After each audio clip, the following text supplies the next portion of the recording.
¿Qué tal amigos? Gracias por acompañarnos nuevamente. Transmitimos desde la sede central de la Universidad de El Salvador. En el programa de hoy hablaremos sobre la impunidad. Presentaremos testimonios de diferentes casos de impunidad en nuestro país. Pero antes, el resumen informativo de las notas académicas. Estudiantes de la Universidad de El Salvador realizaron el primer encuentro para reactivar la histórica Asociación de Estudiantes Universitarios Salvadoreños, AGEUS.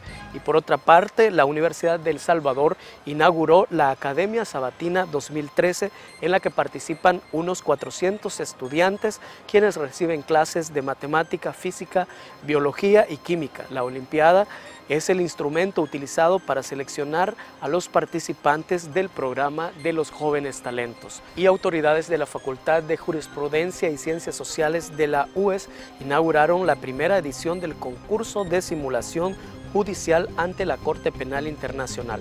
La competencia es promovida por el Instituto Iberoamericano de La Haya. Y luego de este resumen informativo les presento el primer caso de impunidad en nuestro país. Sucedió en 1932. El 22 de enero de 1932 estalló el levantamiento indígena y campesino en la zona occidental de El Salvador. El levantamiento se gestó por la caída internacional de los precios del café, la situación económica generada y la expropiación de las tierras ejidales, aunado al fraude electoral de las elecciones que acababan de celebrarse. De que los ricos no querían dar las tierras para trabajar. Daban 5 ustedes, si te doy más ya no vas a trabajar en mi finca, decía. Y pagando una pinche cosa, 25 centavos. Ajá. Y de los 25 centavos alcanzar para una familia, ¿no?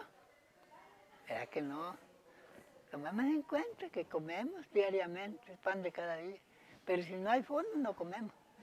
Así nos va a pasar. Los trabajadores votaron con la fiesta en el corazón, en el alma, un entusiasmo desbordante en las urnas. Pero este triunfo, que lo tuvieron casi en toda la zona occidental, fue burlado. El fraude fue tremendo. Y este fraude vino a violentizar más, pues, hizo subir el descontento. Entonces, esa inconformidad de reclamar las tierras comunales, de estar inconformes porque la alcaldía les había sido arrebatada, ellos andaban en las calles del pueblo gritando y diciendo que sus derechos habían sido violados. Feliciano Ama, eso fue el 22 de enero. Feliciano Ama, al ver la persecución masiva de los indígenas, él se fue a oír a los guatales y a él lo capturaron el 28 de enero y ese mismo día lo mataron. Hay lugares históricos en Nahuizalco y Salco, una parte Santo Domingo de Guzmán, San Pedro Cutla, Santa Catarina Mazahuat, Guayúa, Ataco, Tacuba, Apaneca, toda esta cordillera de acá. Inclusive pasaron por Jayaque también, con Mazagua. Hay muchos Chilquipán, toda esa gente que se organizó. El accionar del recién fundado Partido Comunista de El Salvador, liderado por Farabundo Martí, influyó en el ámbito insurreccional. El levantamiento fue sofocado con la represión generalizada, desembocando en un etnocidio cometido por las tropas del general Maximiliano Hernández Martínez, comandadas por el general Tomás Calderón. Se estima que la represión alcanzó 30.000 indígenas que fueron masacrados y enterrados en fosas comunes. Sus dirigentes, Francisco Sánchez, fueron fusilados o ahorcados como Feliciano Ama. El líder del Partido Comunista, Farabundo Martí, fue capturado por Osmín Aguirre y Salinas y fusilado junto a Mario Zapata y Alfonso Luna en los muros del Cementerio General de San Salvador. Los sobrevivientes de esta masacre dan testimonio de este genocidio. Estaba yo como de 20 años, poco más o menos. Pero ya no quisieron que yo me estuviera aquí en el pueblo, porque ya era hombrecito, porque toda la gente, los hombres, mis parientes que vivían aquí en el pueblo, se los agarraron a matarlos, amarrados así, ¿ves? Un cuadrillón así uno adelante, el otro atrás, el otro así, pero hasta que sigan el cordón. Rodearon la ceiba, una ceiba que estaba en el cementerio. Ahí vinieron las ametralladoras, mira, a hacer botazones de hombres amarrados.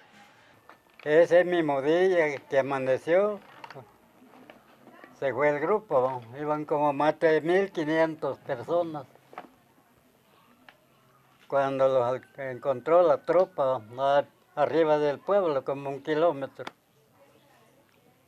Allí fue la matazón que hubo. Esos cadáveres que mataban en la calle no los enterraban. Los perros se los comían. En esa colonia, la colonia de Santa Emilia, allí era un cabezal. Mire, si allí se veían como que eran ayotes todas las cabezas, donde los perros se habían comido la carne. Nadie recogía los cadáveres porque el que los iba a recoger a él se lo quebraban también. Lo que hacían en ese tiempo, según la historia y como me contaba mi papá, que los mismos que agarraban para fusilarlos, ellos hacían la zanja y ya después los alineaban a la orilla de la zanja y ahí se los quebraban y daban vuelta y después otros que iban a matar, ellos los enterraban, le echaban tierra. Mi mamá dice, en ese tiempo fue tan lamentable, dice, que cualquier persona quien quedaba llorando en sus hogares porque quedaron sin sus familias. Quedaron muchas personas, niños sin papá, sin mamá, porque dice que aún esos días que oían que estaba orando, sacaban también hasta las mujeres para terminarlos también, que no podían hacer ninguna oración en los hogares. Que 1932 es algo de la historia que nos ha marcado a nosotros los indígenas y ningún gobierno ha hecho nada. Aquí deberíamos de tener un jardín memorial.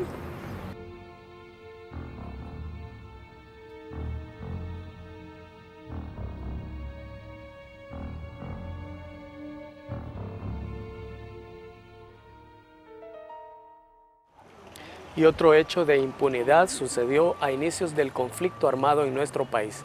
En 1981, decenas de campesinos fueron asesinados por el ejército salvadoreño en el departamento de Morazán. En la tarde del 10 de diciembre de 1981, unidades del batallón Atlacat del ejército salvadoreño llegaron al cantón El Mozote. El personal de inteligencia militar reunió a la población entera en la plaza. Separaron a los hombres, a las mujeres y a los niños. El 11 de diciembre fueron ejecutados deliberada y sistemáticamente por grupos.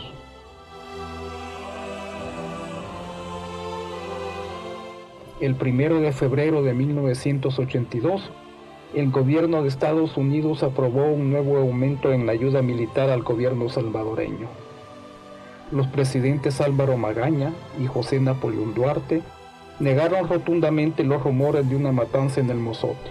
Alfredo Cristiani continuó negando la existencia de la masacre hasta 1992, cuando el equipo argentino de antropología forense empezó a hacer excavaciones en el lugar. El batallón Atlacat fue entrenado por los Estados Unidos en la Escuela de las Américas, en Panamá, en 1980, y contaba con 1.261 efectivos, hasta su disolución en 1992 en base a los acuerdos de paz. 31 años después, el presidente Mauricio Funes pidió perdón al pueblo salvadoreño por el crimen cometido en 1981 por las Fuerzas Armadas del Salvador. Aquí se cometieron un sinnúmero de actos de barbarie y violaciones a los derechos humanos. Se torturó y ejecutó a inocentes. Mujeres y niñas sufrieron abusos sexuales. Cientos de salvadoreños y salvadoreñas hoy forman parte de una larga lista de desaparecidos, mientras otros y otras debieron emigrar y perderlo todo para salvar sus vidas.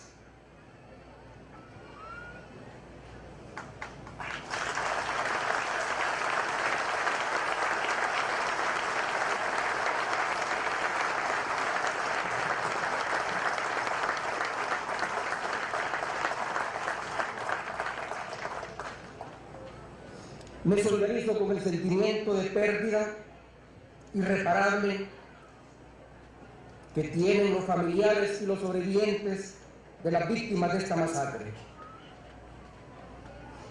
Por esa masacre, por las aberrantes violaciones de los derechos humanos y por los abusos perpetrados, en nombre del Estado salvadoreño pido perdón. A su vez, instó a las Fuerzas Armadas a revisar su historia, palabras que han causado malestar en personeros del ejército como el coronel Cifrido Ochoa Pérez. Ochoa Pérez, ¿verdad?, es reflejo de que en este país las heridas están abiertas, no solo de las víctimas, sino que de la sociedad. 20 años después del fin de la guerra, da esas declaraciones en medio de una sociedad dividida, ¿verdad?, entre víctimas y victimarios, pero con los victimarios teniendo el control, o los controles de la sociedad. En 1992, la Asamblea Legislativa del gobierno de Alfredo Cristiani aprobó una ley de amnistía que permite que sucesos como el Mozote no sean llevados a juicio. Por su parte, instituciones de derechos humanos consideran que la ley de amnistía es ya obsoleta.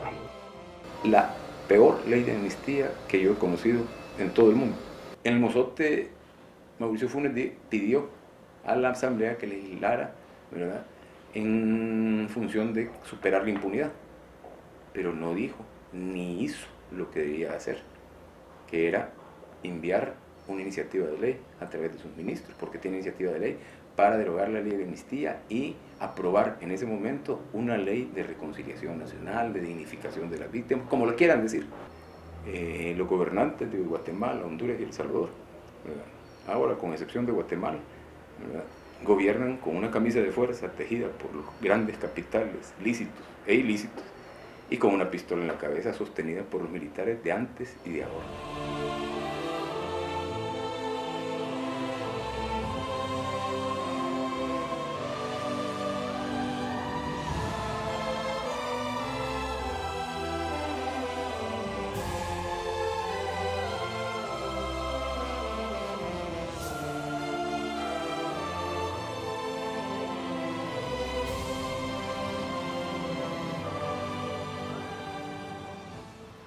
Y otro caso emblemático de impunidad sucedió en el municipio de Suchitoto y se le conoce como la masacre de Tenango.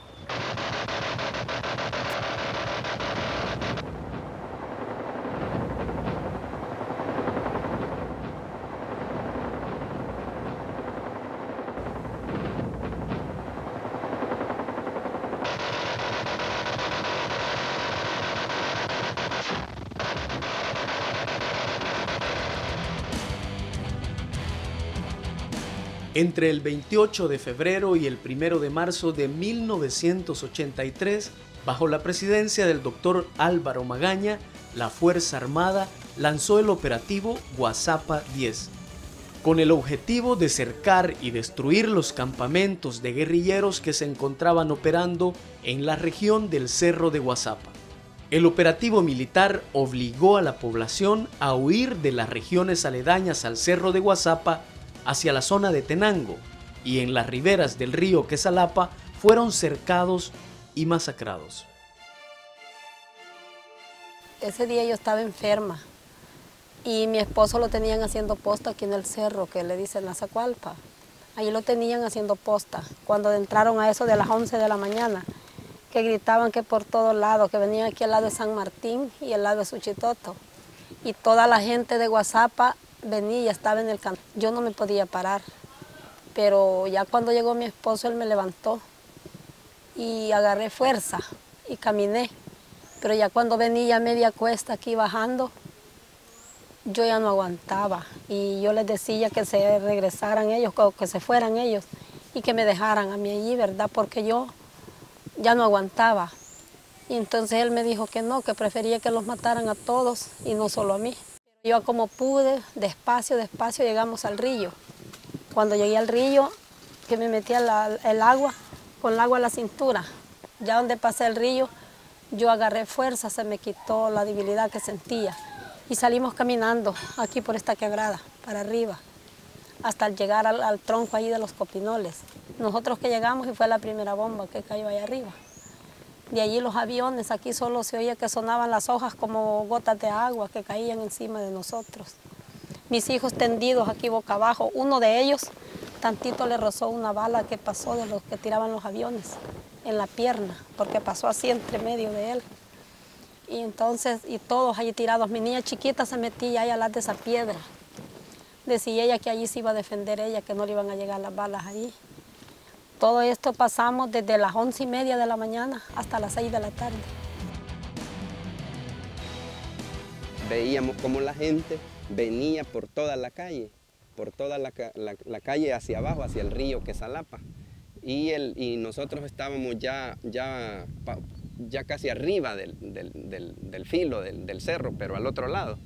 Y desde esa posición, sin mentir, sin exagerar, en la panza del avión bordeaba las puntas de los árboles y desde ahí se iba en picada haciendo digamos, una comba, un ángulo media luna para abajo y dejaba ir las bombas cabal enfrente a la gente allá. Pues entonces vi en varias ocasiones bombazos que la gente saltaba, o sea, la bomba los hacía lanzados para otro lado, ¿verdad? Entonces, pero ese fue un rumor que no paró. Aquí recibimos no solo la aviación, A-37, ¿verdad? Después helicópteros, después morteriaban y cañoneaban de diferentes lugares. Venían también por tierra, ¿no? Por supuesto, y allá fue como comenzaron los disparos. Entonces era un cerco acá, pero fue digamos, la dispersión que logró pues que mucha gente nos salváramos y digamos en diferentes grupos. En contraste con el dolor de los sobrevivientes de la masacre, el general Cepeda glorifica la acción militar asumiendo que la Operación Guazapa 10 fue uno de los tantos ejemplos de la aplicación del principio de maniobra. Se desarrolló durante la etapa de guerra de movimientos en el transcurso global de la evolución del conflicto en El Salvador. Produjo gran desgaste en las filas del enemigo. Mi respeto y admiración para aquellos valientes soldados, jefes y oficiales que participaron en ella, aseguró Cepeda a los reporteros del periódico digital Centroamérica 21.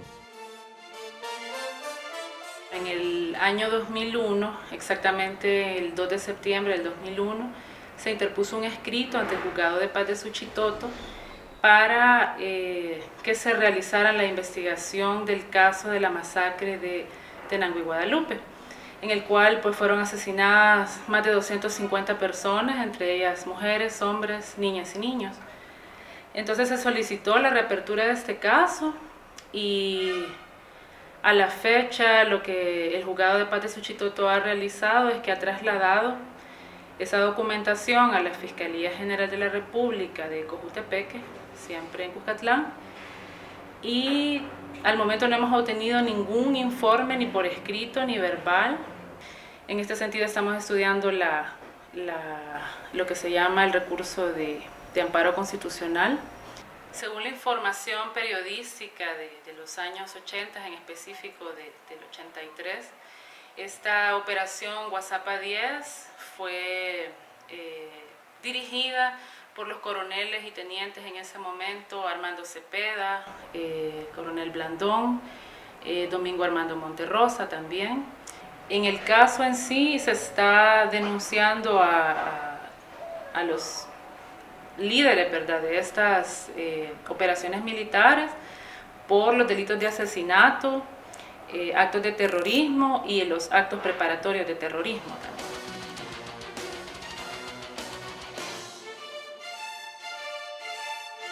Existen también otros casos de impunidad en nuestro país. Los más emblemáticos, la muerte de Monseñor Romero, la masacre de los jesuitas de la UCA y la masacre de los estudiantes del 30 de julio de 1975. Recientemente, el juez internacional Baltasar Garzón visitó nuestro país y se pronunció a favor de la justicia de las víctimas. Y antes de finalizar el programa, quiero hacerles una invitación a que asistan a un festival centroamericano de la cultura y del arte. Nos acompaña César Pineda para darnos detalles. ¿De qué se trata, César? Bueno, es un festival internacional donde la mayoría de universidades de Centroamérica tendrán sede acá en la Universidad de El Salvador. por una semana, pues nuestra alma mater se convertirá en la Casa de la Cultura y el Arte Regional, así es que invitamos a toda la comunidad universitaria y también al público en general que asistan a los diferentes escenarios donde se presentará danza, música y sobre todo teatro, y pues como siempre nuestra alma mater estará representado por el Teatro de la Universidad de El Salvador y presentaremos Estampas de Cuscatlán. Esta será la primera vez que se realice en nuestro país este festival, tengo entendido. Sí, esta es la primera vez que la universidad es sede de este importante festival a nivel centroamericano y pues vamos a recibir hermanos de Nicaragua, de Honduras, de Guatemala, de Costa Rica y de Belice. Con esta invitación cerramos el programa de hoy. Recuerde sintonizarnos la próxima semana. Les acompañó Luis Alemán hacia la libertad por la cultura.